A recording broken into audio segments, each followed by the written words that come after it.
The other thing I used quite often was kind of like a moisturizing kit, beard elixir and the best damn beard butter. Beautiful. Can't go wrong. Those are my two most recommended, my favorite products that we have. I didn't use the balm at all. I think just because I don't put the time into it, or I was so on the go. I mean, we drove like 2,500 miles. It's one of those, a lot, you know? and we've talked about in the past, you're either a balm guy or an oil guy. Right.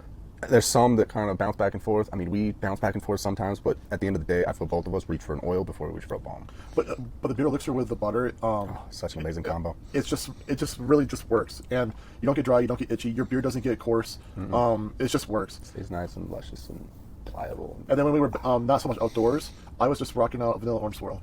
So Can't go wrong with that great summer scent. you get that moisturization, not as intense as like the beard elixir and the beard butter combination, but you get a good moisturization, and you're indoors, so you're not really dehydrating yourself. And that nice cold air conditioning. But I wanted that nice fresh smell, that very like summery smell.